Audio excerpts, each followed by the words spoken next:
Racism in global development is a problem. It is a deep systemic issue. We like to measure things in global development, but while there are many indices measuring gender equality in the sector, there are none focused on measuring racial equity. The Racial Equity Index is the very first index to measure racial equity in global development and hold the sector accountable for dismantling the systemic racism it was created to uphold. We are a BIPOC-led collective. We are global. We are anti-racist. Together, we collectively have over 50 years of experience working in the sector. Every single person in our collective has experienced racism in global development. The Racial Equity Index is groundbreaking and innovative and will serve as a metric for the sector in order to reduce harm and make meaningful impact in areas of racial equity. Success looks like racial equity intentionally incorporated and integrated by organizations in a sustained manner. Success looks like permanently shifting the dialogue around racial equity in the sector, recognizing that racial inequity and injustices sit at the root of global development. Success looks like dismantling of systemic racism in global development, and instead creating a more just and equitable sector. Success looks like more Black, Indigenous, and people of color in senior roles across the sector. We are the Racial Equity Index.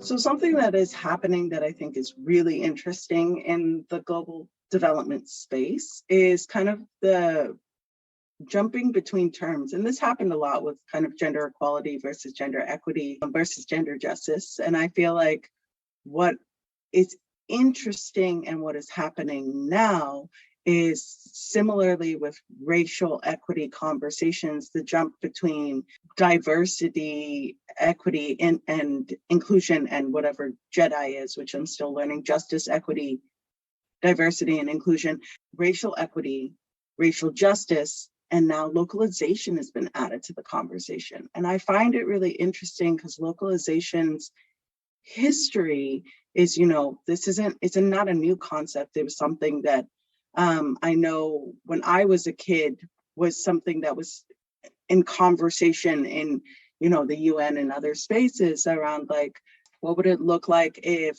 a lot of kind of the programming was done localized? And it's not, the concept in itself is not a bad idea, but I am really interested in like how these conversations any of these conversations, whether it's JEDI, DEI, localization, and racial equity conversations in the global development space often are not willing to talk about power, or at least like the main issue of power is kind of glossed over. And it's not the fault or explicitly because racial equity doesn't talk about power, and the entirety of racial equity is about power. However, it's interesting that part has kind of been sneakily taken out of these discussions of like, oh, well, we just need to have more staff locally who are, then they can make their project decisions. And it's like, yeah, but money decisions will always be made at the Secretariat in Western countries. So if that's the case, then how can we say that it's actually equitable? I feel, this will never be said, but I feel like not part of the reason, but the main reason why no one really talks about power or shifting power is because essentially that's not what's going to happen. That's not what anyone wants to happen. It's let's look into localization, but still under the same old structure. It's just kind of dressed differently. The tentacles are still extended to the particular countries that any large INGO is working in, but it's basically kind of like keeping up appearances. Local officers, local staff, they get paid a quote unquote decent wage, but the buck always stops back in the large organization that is trying to make it look like they're performing that act when in fact they're not. I completely agree with you, Beck, and also with you, Chantal. I think there's entrenched power imbalances, and there's discomfort in digging a little deeper and really considering ways in which power operates and inflicts harm against people of colour. And because those practices and habits, they are so entrenched in the thinking and in the culture of the global development sector, often it's easier to dilute the language rather than deal with the root causes or the root problems themselves. And that's why we're seeing the use of terms interchangeably, even though they don't mean the same thing. Like you mentioned, Chantal, a use of Jedi or racial justice or racial equity, using them interchangeably as a means to dilute them rather than actually address the way in which the systems uphold an imbalance of power and make it harder for people of colour to resist and to challenge these systems as well. You know, it's interesting when we start to distill down language. I've heard a lot that racial equity for a lot of people is a very abstract concept. So people don't actually know what it is we're talking about when we are saying that we're building an index on racial equity, that it's not enough of a known concept to really understand. And so the distillation that we're talking about right now that's happening to make this conversation around racism, racial violence, white supremacy, all of it more accessible, I find is yet another distraction and yet another way to make a topic and a level of understanding that must be uncomfortable. It requires uncomfort in order for understanding and growth. I find that distillation is yet another way that we're making this easier on white folks, and we're making this more digestible for them, because Lord knows causing white folks any further discomfort in these conversations is just not a good thing, especially in this sector, especially in the sector of global development. Chantal, you know, your point of like using localization, you know, in these conversations around racial equity when there are two completely different things is it's just, I'm just wondering, you know, all of this spinning that the sector is doing, and yet it's not leading to accountability, and yet it's not leading to transparency, and yet it's not leading to radical discussions, and yet it's not leading to any sort of forward movement. I completely agree with you, Uma. I do think that there is this consistent effort to make racial equity, the terminology, from the terminology that we use to the way in which we formulate our discussions, to really make it palatable and digestible for white folks in the sector. I do feel that this is increasingly a risk towards getting the work done, getting meaningful change in the sector, because whilst we want to establish allyship and solidarity, the idea that we have to police our tone or reframe our language or to see terminology being conflated with one another, these sort of tactics are yet another perpetuation of harm against us. The balance, there isn't a balance, there is a greater burden of harm that we have to face through the application of language and through the use of tools such as what sort of language or discussions, how they are framed. I do think that there are dominant narratives and dominant terms in the sector that are just because of the predominantly white space that the sector has, that are just accepted and are just digestible. And if you try to challenge it, you end up becoming the problem, or you end up experiencing so much of the burden of undertaking this emotional labor. And it really is a relentless struggle. Totally agree, Aksa.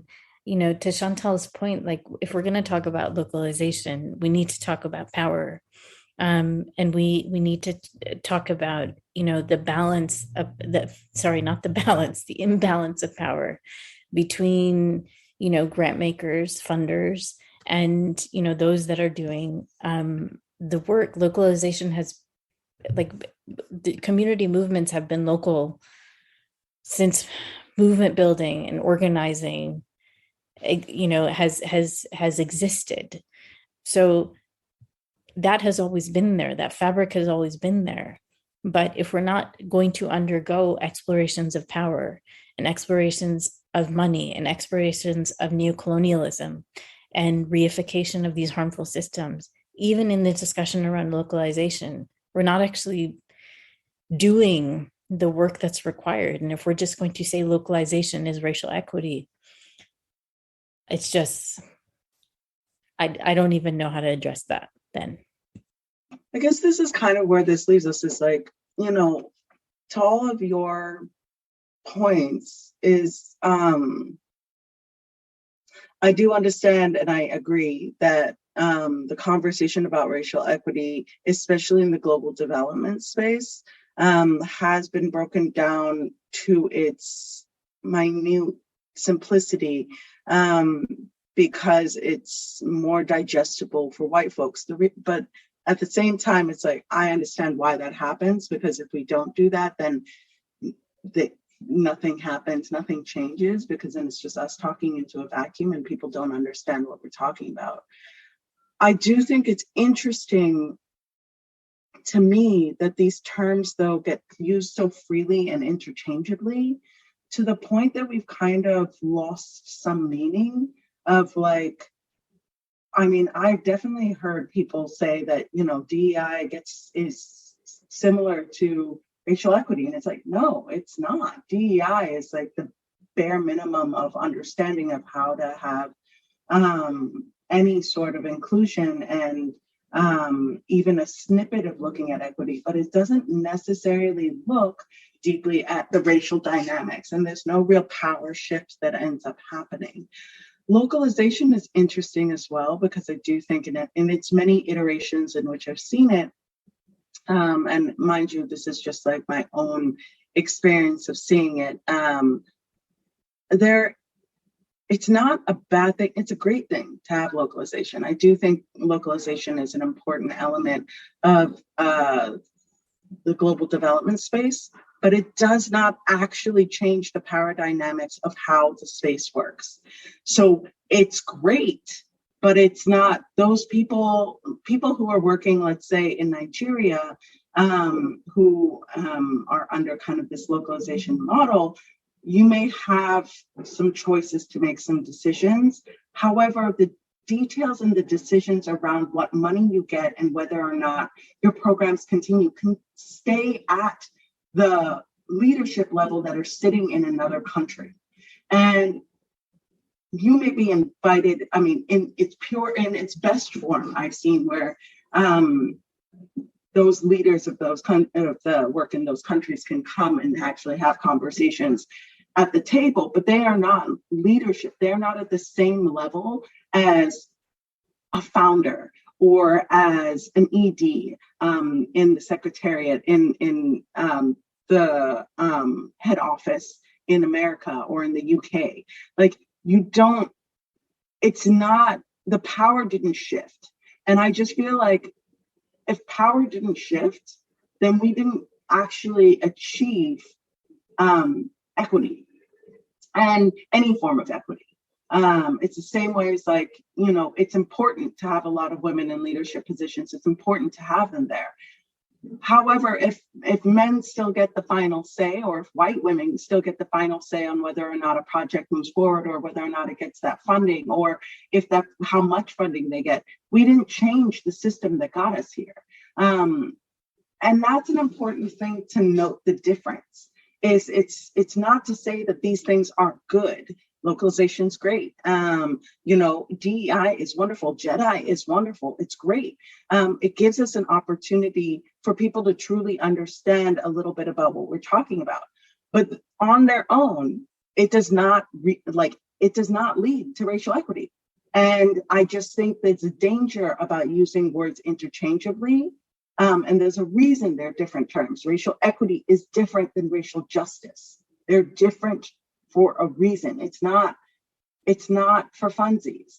And I think like that's a really important piece that I get really frustrated when I hear people talk about their JEDI work or their racial equity work in their organizations, because the first thing I'm going to ask is, did power shift? And if you're not sure, then it didn't.